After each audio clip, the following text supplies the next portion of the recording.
Hello, everyone. This is Maysha with As Long as You're Breathing. And y'all, I'm giddy, giddy, giddy. Look who's in the house with me. It's Elizabeth Kipp. Hey, Elizabeth. Hi, Maysha. How are you? Hi, I, everyone. I am great. And Happy New Year to you, Elizabeth. Happy New Year. Yes, the first time I've seen you since the new year started. I know, and that is just like not right. Whenever I got the message, I woke up to it and it said, "So are we doing a show?" And I'm like, "Well, Elizabeth Kipp wants to do a show. We're doing a show, absolutely." I had a lot of messages that morning, and I looked, and everybody's message was like, "So what are you doing? What are you doing?" I said, "Y'all gonna have to wait. Elizabeth Kipp wants to do a show." Aw. And everybody knew I'm in it too. They're like, "Okay, go ahead and do that." And I'm like, "Okay." But welcome everyone. We are so glad to have you. If you are watching us live, please enable your settings to so you can post to us here and we can see it on StreamYard. And of course, you're with us on YouTube today too, and that is just super exciting. We are streaming to both, and that is amazing. We are both glad to do that. If you're watching this via a recording, we are just as glad to have you, and the energy is there, and it's all the same. And please post your questions as well, and we will watch for those and answer them. Elizabeth and I are only going to be doing about 45 minutes or so today, and so we're going to get right into it. And I'm going to let Elizabeth just introduce the topic and handle it however she wants to, because that's what we do when Elizabeth is here. So take it away, Elizabeth, and I'm so glad to have you. Thanks so much, Maysha. I'm just going to let everybody know who I am. Yes, Which please. I'm probably a stranger to most people. Um, No. I'm an ancestor clearing practitioner.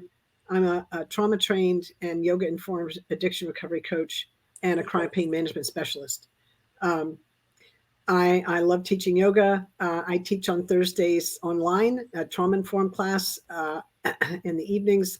And I have a website, elizabeth-kipp.com. You got to put the dash in there because elizabethkipp.com is a web designer and a photographer, and she's amazing, but she's not me.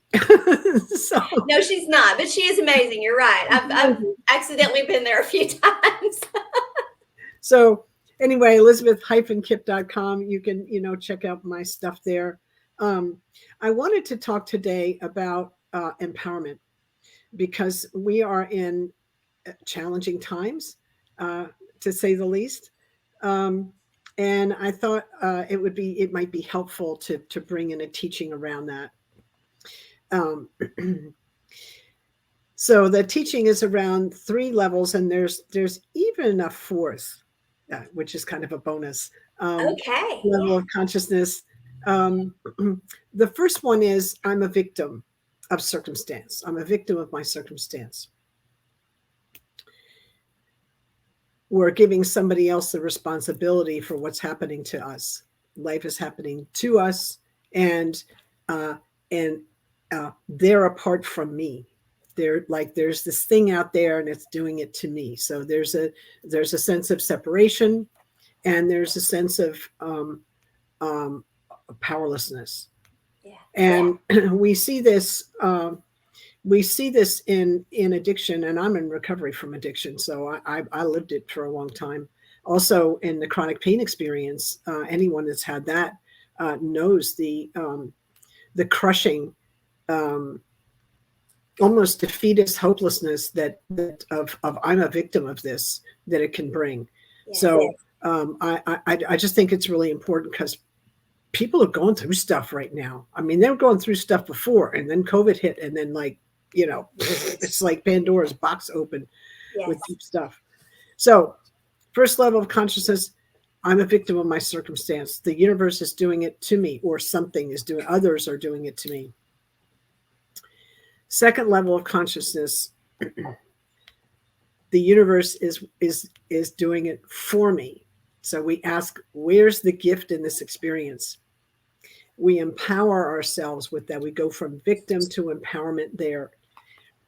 One of my teachers, Guru Singh, says, consider the universe gives you the assignment that allows you to discover the master within you.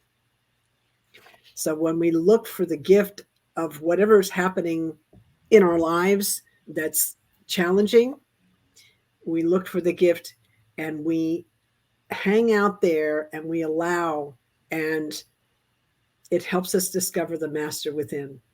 Kind of the silver lining in everything, kind of. Yeah, and as I was saying before we came on, I was in a class last night, and we were having a small breakout room on Zoom, and a woman came in, and we were sharing our experience around a meditation we'd done.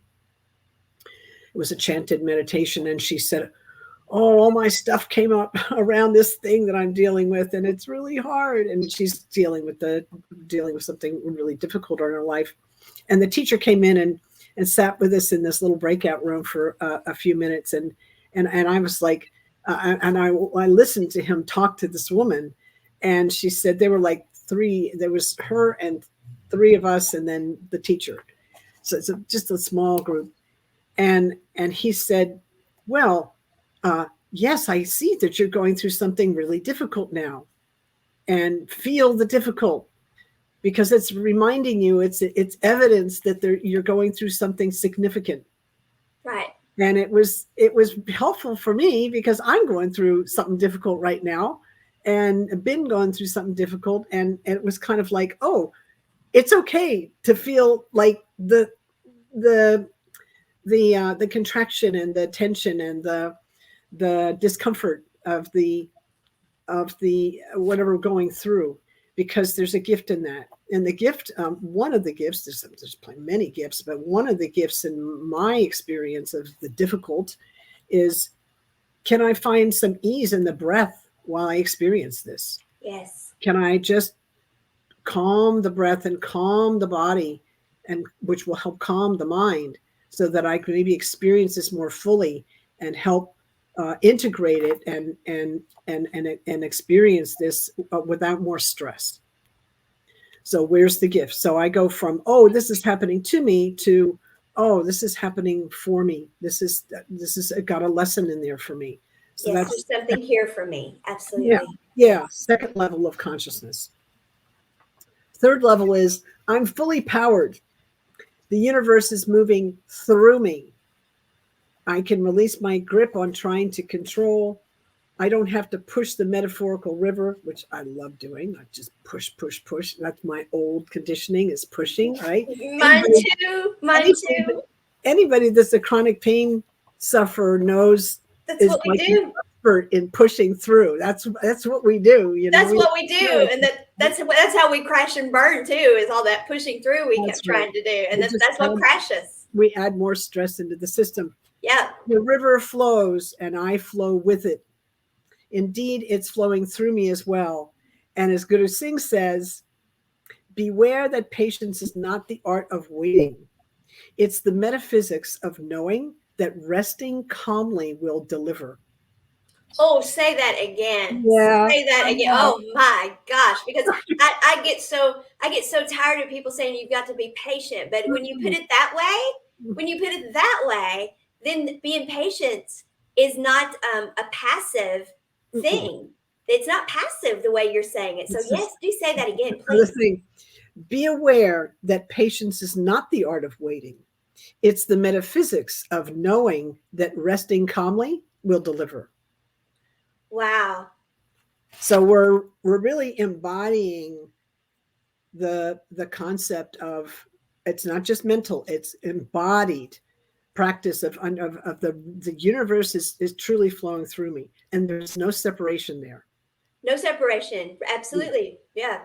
Because we have an energetic body. We're recognizing that we're all one. And we're all one. Absolutely. It's all moving through us. So that's the third level. And then the fourth little bonus level is life is me. Life is me. Wow. So in the play of nature, we're in the world, but not of the world, hooked by attachment, the sense of attachment, which creates suffering. Oh, isn't that so true? Yeah. Attachment and attachment to outcome does, I mean, it's one thing to hope with joyful anticipation for something, but when you are attached to that outcome, it's one thing to hope for something or anticipate something or would like for something to happen, but when you're so attached to an outcome being a certain way, that's where we bring our own, we create our own pain, then we create our own misery then. So envisioning that something could be a certain way and how great that would be, or how happy that, what we would feel, that's one thing. But then attaching ourselves to that and thinking that's the only way, and unless it's that way, I'm shattered. We become shattered because we've put all of our eggs into that basket, so to speak. We create suffering. The 10 virtues of yoga are the yamas and niyamas, and one of them is this word. It's a funny word. They're all Sanskrit words. The word is aparigraha, and it means non-clinging, non-attachment. Anything with an A in front of it in Sanskrit means not that. So Not that. parigraha would be this grasping. Aparigraha is releasing, not attaching, which is an interesting practice. My comment about that when I heard it, because I get up in the mind and get analytical, and Not us. I get dogmatic, and I get like, okay, what are conditions when this doesn't work? Like, that's where I go, right? That's just where I go. And so I was like, oh, okay, well, I don't even know how to get along in this world without anticipating that, 1 and 1 equals 2. But, there's actually, there's an old song by The Who where they talk about 1 and 1 doesn't equal 2, it equals 1, because there's no separation. Out of the whole comes the whole, which again is another teaching in the Rig Veda, which is from yoga, right? Right. So I'm just saying, like, there's certain things that I expect to land in a certain way in order to work in the world in some kind of like logical way. Right. And kind of like when I put the key in the car, I like expect it to turn on or whatever.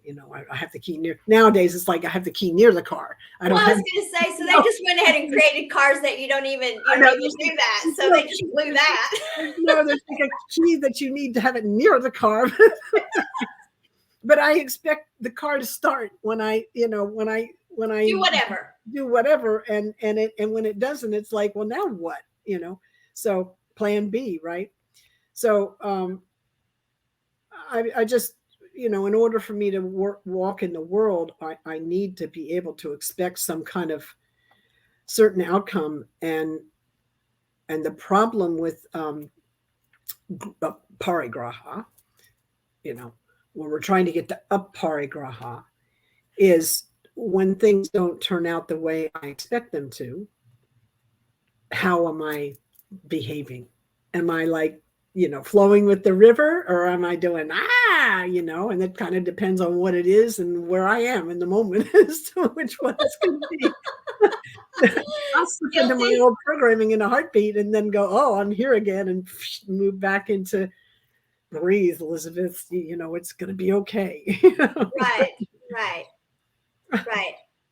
So say the word again and what it was, the principle in yoga, and the word again that you gave us. What was it? Oh, aparigraha. That's aparigraha. Aparigraha. And it means again? It means not clinging to, not clinging to stuff. And an outcome would be one of the things. Right. Or clinging to material things. Right. When we leave this world, we leave it. We can't take our stuff with us. Right. And if we haven't done any work around aparigraha, that can be an issue. If we're all hooked up into our material stuff. Right. That can be an issue. Right. Well, and also we tend to cling to people, and what we sometimes think that love and relationships mean we cling, and that in all honesty, when we are in loving relationships, we don't have to cling, because we're there for each other in the flow of things. The relationship flows, and we're there for each other in the flow. I mean, if we're there in a clinging way, then it's not That's healthy. codependency. Right. But if we're there in a flowing way, if we're there because it's flowing and we're there for each other, then that's very different. And Well, I'll so, tell you another time. Yes, and I'll tell you another time where a parigraha is a place to practice, and I'm doing it right now. Um, I lost a friend, a really close friend here in the Lawrence area, like 2 weeks ago, and um, I, his celebration of life this Saturday. There's so much COVID around here. I'm not going, mm-hmm, so I won't have that chance to connect. And his funeral was out of state, and I couldn't go to that either. Um, Whatever. That's just again like flow with the river, right? right. So what I'm clinging to is his presence in the physical world. I'm just like he's not here anymore. And I'm just noticing how much that was a thing for me. I'm noticing, I can't just get on the phone and call him. Of course I can, I can transcend and sit in meditation and connect that way. I Sure. get that. It's not the same. The body wants the hug. The Body does. Don't worry. voice, The I want the voice, voice in my head. I want to hear the him, voice. you know. Yeah. So it's interesting because I know all this stuff in my head, but my body hasn't quite, you know, integrated all that information. So I know I have more work to do with a parigraha because I'm still clinging. Well, and you're also dealing with the fact that you are grieving the loss too. I mean, Yeah. it's a fresh trauma. It's a Mhm. trauma, Mhm. and so you're going through the steps, the processes of having to get to where you can stop clinging to and all of that. So, but but yeah, that is Well, I'm not beating myself up for clinging either. I'm just oh sure, noticing. I'm like, oh, well, this is where I am, and that was what was so beautiful last night. Listening to my teacher was like, it's difficult, it's a recognition that something significant has happened, yeah. right? So and that's okay. I love that you said that, not beating yourself up, because the um the three steps that you gave us, not four, but the three you gave us, there's there's really no reason to beat ourselves up for any of them, even when we're in victim mode. I mean, the thing is, recognize, because even the most transcendent, they can find themselves in victim mode. That can happen. So don't. It's not about beating yourself up. It's about being aware, and being aware enough that you come to that awareness more quickly than, instead of staying in it in years, for years, or even hours, but recognizing it quickly and then working through it, or moving through it, flowing through it. I don't want to use the word working through it, but because I don't want to, but you know what I'm saying. We're looking for the Recognizing gift. where you're at. Yeah, For the recognizing gift. where you're at. Yeah. So a basic, I love that you said that, and I agree, and we're right in the same waters here.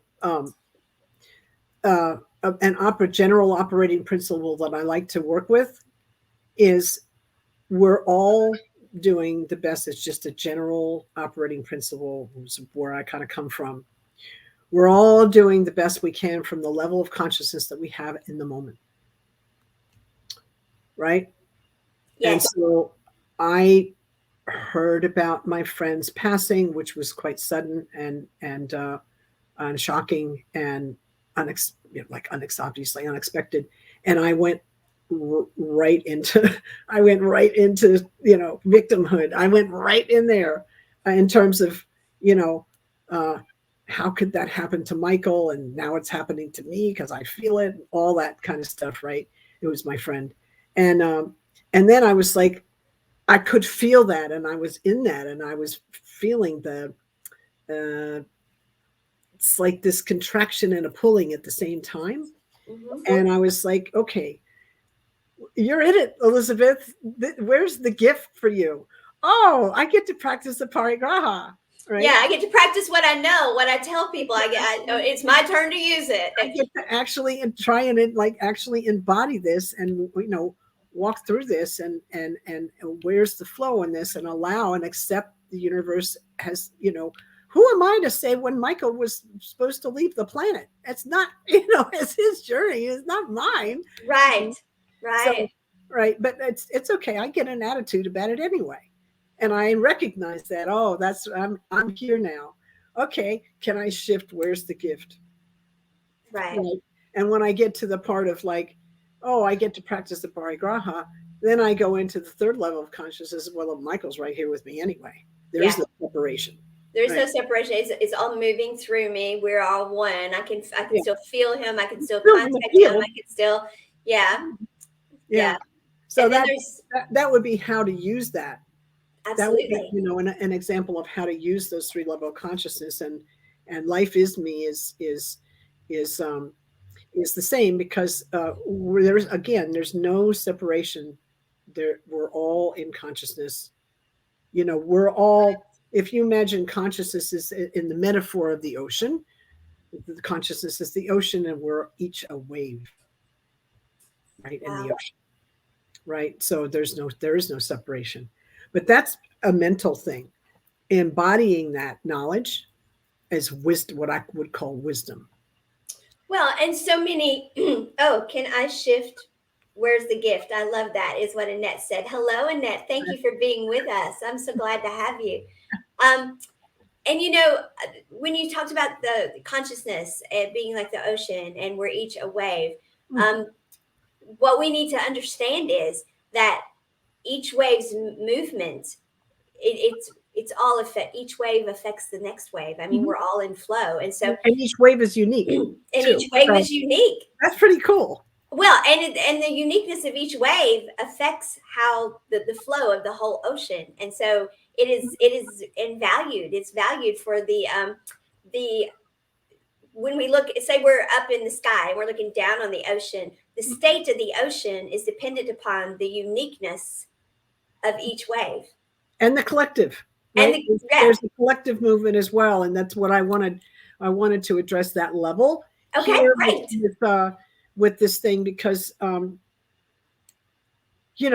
for my stuff, I lost three people last week, or the mm, week 2 weeks ago. sorry, Michael was one of them, and that was, like, wow, that kind of threw me off center for a little bit, and working through that. But here's the thing: that's my stuff that I'm experiencing, but the collective that we're all experiencing, the people on the planet, we're all experiencing this COVID thing and all the stuff around it. And so we're all feeling that too. So I think it's really important we um, give ourselves a break, understand that everybody is operating at the level of consciousness with the best they can, with the level of consciousness that they have at the time, and to kind of understand, some people are in, level one, I'm a victim of circumstance. Some people are, well, where's the gift in this? Is there actually a gift? They're kind of at that level. And the other people are at, I'm flowing with the universe. I've got this, uh, and we all flip in and out of those too, because that's part of the human journey. well, and the other thing we have too is there are those who want to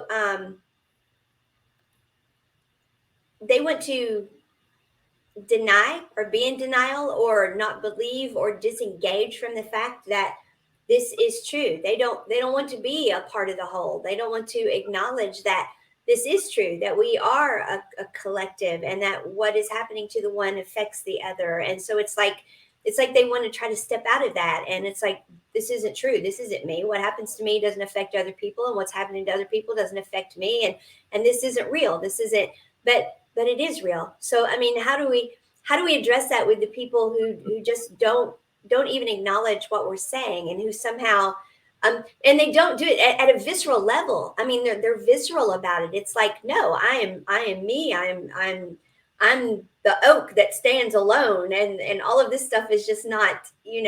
How do we? I don't even know how to address that anymore, Hmm. because to me it is just so obvious that everything does affect everything. So I don't even know how to address those who don't see it. I've got lots of things to say about that. I Uh, bet you do. And people are going to think that we planned this out, but actually we didn't talk about any of this before we talked. But I bet you do. so one, you don't have to believe in gravity for it to act on you. Oh, isn't So, that the truth? you can do, you're in the field of consciousness. You may not have to believe it, but you're still in it, right? So that's kind of number one. Okay. Um, the other one, I would go back to the operating principle that I brought in. Everybody's operating from doing the best they can for the level of consciousness that they have at the time. Okay. So, what is the level of consciousness that this person is dealing with? And can we honor that? Honor their path, honor Right. the way that they're experiencing consciousness and their wave, right, part of the ocean. Right. So that's again practicing a parigraha, right? And this talks to also talks to another yoga principle, which is kind of like give up your positionality. Yes. Can you do that? And for me, that's a big practice because my righteous indignation about justice, boom, positionality. This is where I stand, right? And I could be fierce in my conviction, right? So that you feel the contraction around that. I do. I Do do. you not? I feel it. I feel it right here. I'm like, I feel the energy from it. It's like, whoa. Yeah, you get an idea what I got to deal with. Oh man. So my teacher says, give up your positionality. I'm like, dude, how am I even supposed to do that?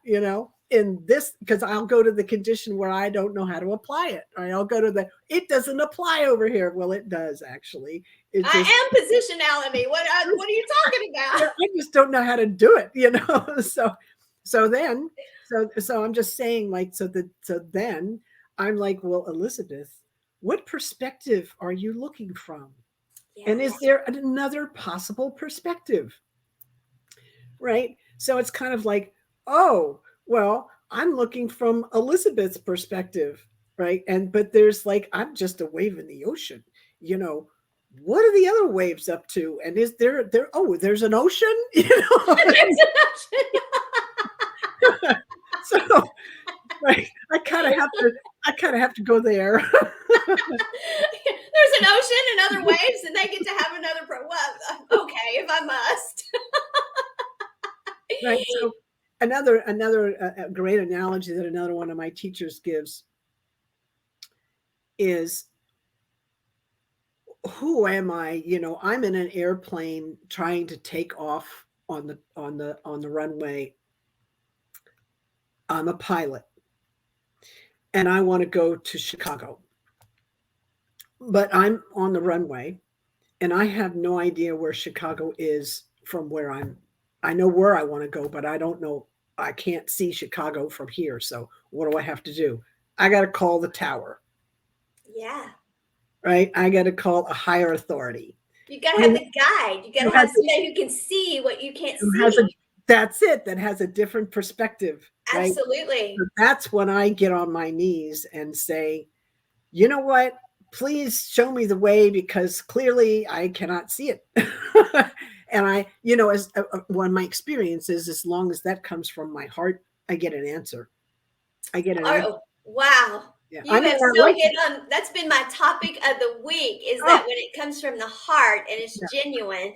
Yeah. And because when it's not, then it's chaotic energy that we're putting out. When it's not genuine, then it's chaotic, it's manipulative or chaotic, or when we doubt, when we know, when it's authentic to us, but then when we have something cause us to doubt it, then that throws a chaotic energy out there. So, but I love what you just said, because that's been the energy I've been in all week. I've been talking about what you just said all week, about the authenticity of it coming from the heart when we put it out to the universe or to the divine or to our higher power, and the significance of the authenticness of the energy and the incorruptible authenticity of it. We have to know ourselves to know that we mean what we are saying, and stand in that, and not be not be drawn or pulled by something else that causes us to question ourselves. Did you really mean that? Is that what you really, because we will do that, or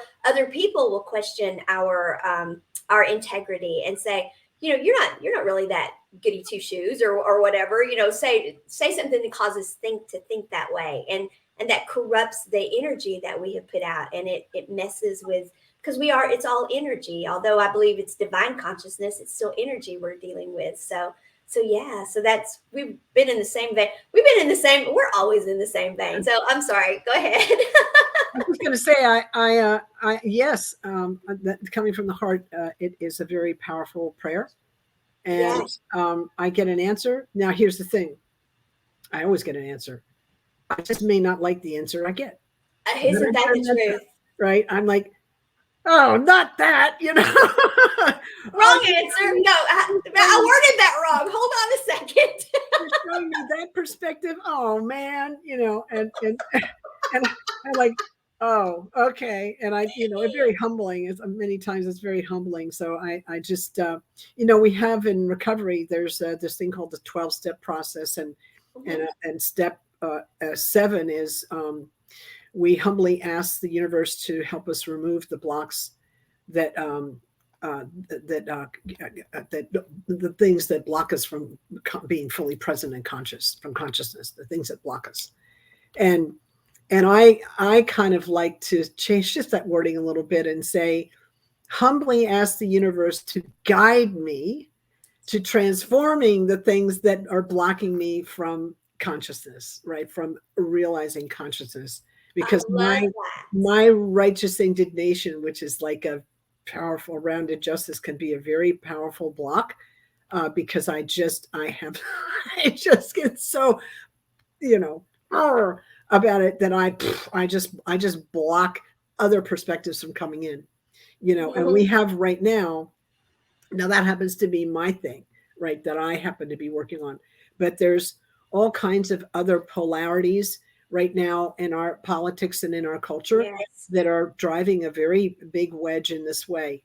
And I encourage everybody to look at what level of consciousness. I know that everyone's working with this operating principle. Everybody's working at the level of consciousness. They're doing the best they can with the level of consciousness they have in the moment. But to recognize what level of consciousness are they coming from? Are they coming from, oh, the universe is doing this to me and I'm a victim of my circumstance? And these are all valid.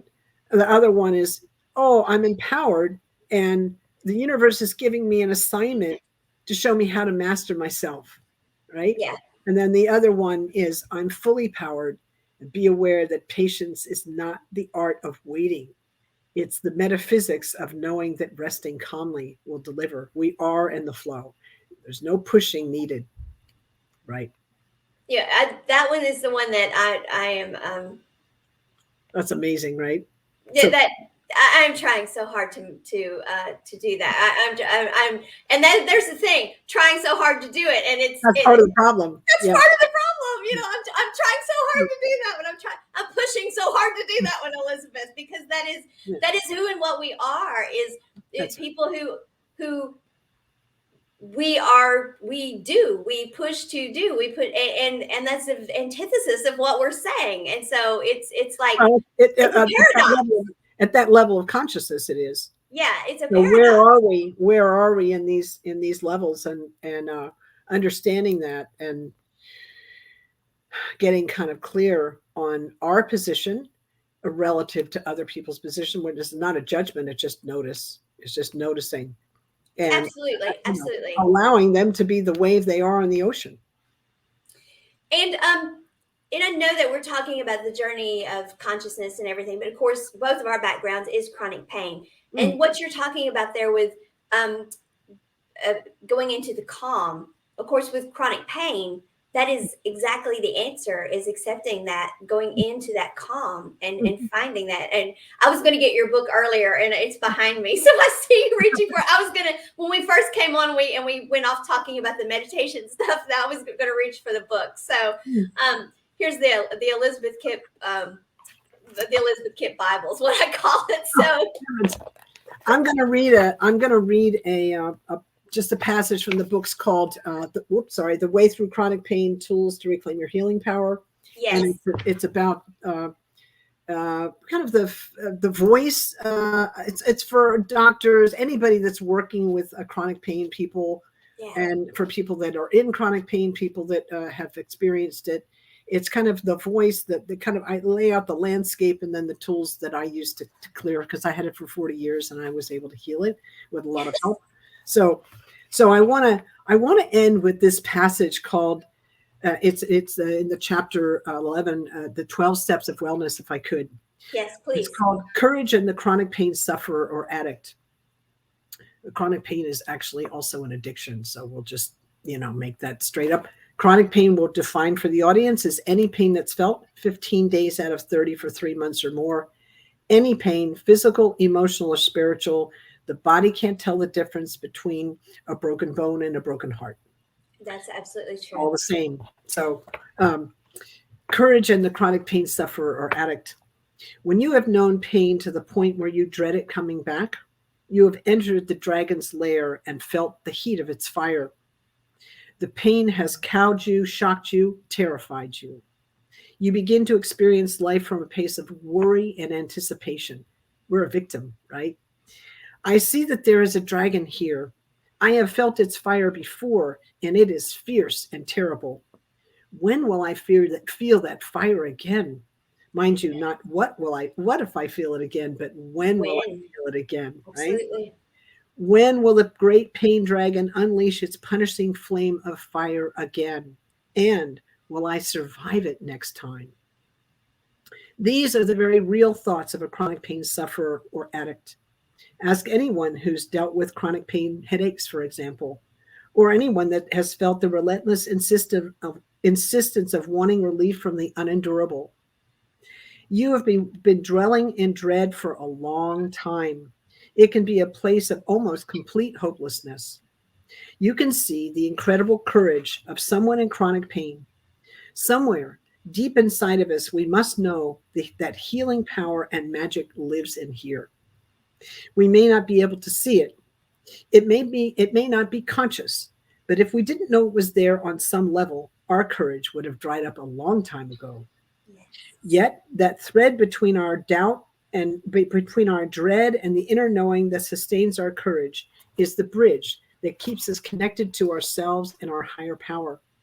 We became isolated from the world, from our friends, from ourselves in many ways. Yet through all of it, we have this connection, even the slimmest of threads between the dire and hope. It may be subconscious, yet it remains. It is waiting for us to awaken. It is the sweet, healing voice of our higher power turned down to a mere whisper in the confusion of our suffering. We get attached to our dread in a predictable yet twisted way, a parigraha, right? It becomes so familiar that to drop it, to let it go, would mean giving up our very identity. Imagine how much courage it takes to let go of your identity. Yet, this is the kind of courage that an addict or chronic pain sufferer musters to awaken to their true identity. This is the kind of courage it takes to decide to put down the drugs and try something completely different. Think about this the next time you meet someone who tells you they're a recovering addict or recovering chronic pain sufferer. They have entered the dragon's lair, felt its fire, dreaded its fury, and found a way to transmute that fire into a waterfall. Yes. We go from victim to empowered to the universe is flowing through me. That's how we do that. That's how that happens. That's the process we use. And I think then we all take it and we turn it into something like this where we do something with it. I haven't met one of us yet that have it. It may not be exactly this that we do with it. It may be that we talk locally to people that but we all take it and we do something with it. And that's the beauty of it. There's a beauty to it. We're helping others walk their way out of suffering. Absolutely. Absolutely.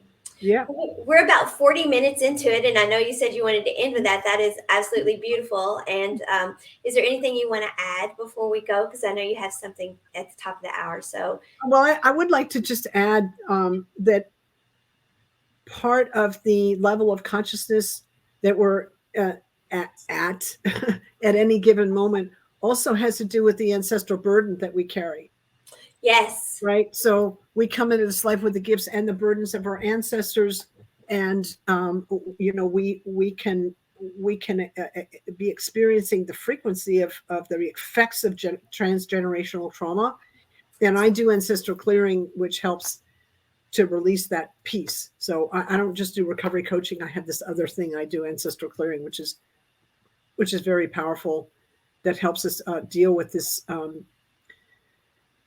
familiar lineage kind of stuff. An example, you and I've talked about this before, but an example that the people might be able to realize, experience right away, is like, who in your family, grandmother, mother, aunts, maybe even an uncle or dad, has worry energy. They're always worrying. They're always worrying, right? Yes. That's got a root in the lineage. Yes. Yeah. Yeah. That's an example. Absolutely. And we can have things, what I have seen is we can have things in our lives that we think this is a way of life, a way that I want to be or should be or whatever. And if we will look back, because there's something about it that maybe we question or we wonder, or it doesn't seem to align, or what, and or it's not it's not happening easily for us, and we're like, why is this not happening easily? And if we'll look back at our lineage, we'll find it's not ours. That's right. We're bringing it forward because, and some people may think we're talking really, I don't know,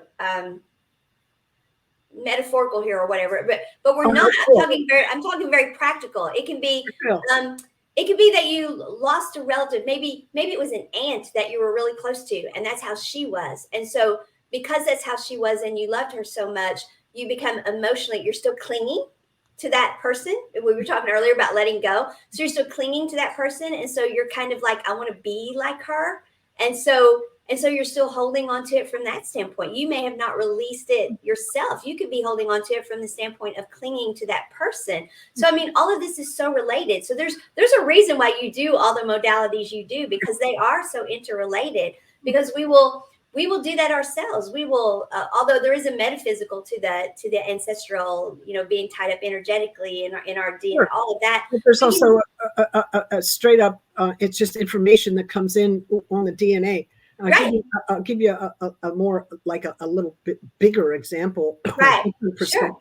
Sure. Recent research I read was gentleman who runs a rat lab, and he raises baby rats, and all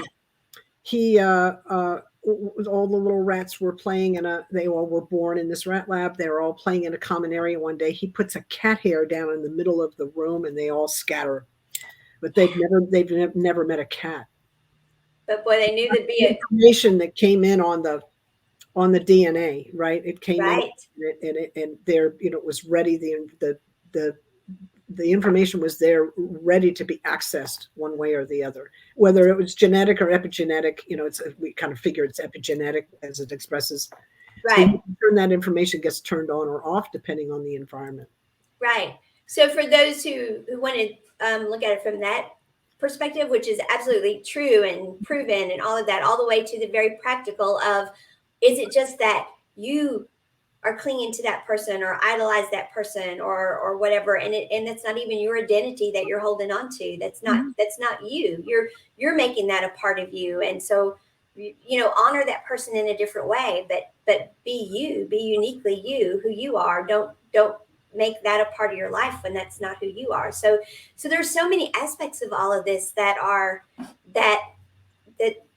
I mean, it's, and we do all of them. We all do it. So there's no criticism. I mean, I have an aunt that I lost that I find that there are words I say just because she said them, and I'm attached to them because she said them, and there's nothing wrong with that. But at the same time, are they actually me, or do I need to let off of some of them because Yeah, but we're also all connected. We are. Yes. We have mirror neurons. We're a social species, and we have mirror neurons, and we mirror each other. It's absolutely natural. It's how we learn to stay safe in the world. It's how we stay connected and co-regulated. So it's like the most natural thing in the world. So yeah. There's no judgment. I'm not sure where I end and others begin, because I have the conditioning of so many people that I've been around. Right. And I just try and stay in my lane the best I can. And some days I'm better at it than others. Absolutely. That's it. And this journey really is about identifying for ourselves, writing our own story, identifying for ourselves. Oh, wait a second. This is me. Going within and finding this is me. That all that other was things I respect and I value and I love, because I love the people around me. I love being a part of the whole, but this is my unique. This I'm this wave. This is me. I'm this wave, and me being this wave is what makes all of it's valuable to the whole. And I'm in this way in this moment, and in the next moment I might be in another way, because Right. we're in an evolutionary process, right? Absolutely. And because energy is always flowing. And so That's right. it's quarter till. So any last thing you want to say, Elizabeth, before we go? Well, I just add, this is kind of part of my tagline is the greatest healer in your life lives inside of you. Yeah, it is. That is our healer. Absolutely. So, Absolutely. honor that, recognize that. I follow all doctors, or I follow doctors' orders, and I listen to my healer people on my team. But in my healing journey, I give the responsibility for my healing. 20% of the responsibility for all my healing goes to the entire medical community, all healers of any kind, right? And the other 80% is between me and the creator. There we So I have go. to go home, and I have to go home and implement those orders as I see fit. And I need to check in with the creator to see what, flowing with the river, right? And yeah. So, and then I have to get out of the way and let the body heal. So Absolutely. that's just a riff on my, that's another piece of business that I do, but it's very important to me, to my message in the world. Yeah. Thanks. It's vital to the world, which is why when Elizabeth Kipp contacts you in the morning and said, "Are we doing a show?" you say yes. Because your message is absolutely vital to the world. So, and are we doing a show in February? Yes. I hope so. We'll have to do one on the heart. Well, let's do one on the heart. Oh, absolutely. We'll Right? do one on the heart. We'll do one on the heart. Absolutely. Yeah. Okay. All right. Well, I'll get on your Maybe we'll do schedule. one on heart coherence and what it means and why it's so important. Okay. Well, you heard it from Elizabeth Kipp. That's February's show. And we're going to let her go now because somebody is anxiously awaiting to speak with her at the top of the hour. And that is a very valuable thing, too, the people that she works with privately. So, Elizabeth, thank you so much. And happy New Year. And thank all of you for joining us. And until February, when we talk about the heart, see you all then. Thanks so much, Maysha. Thanks, everyone. So glad to be here today. Much love and many blessings. Yes. As long as you're breathing, keep living in great big capital letters. Bye, you all.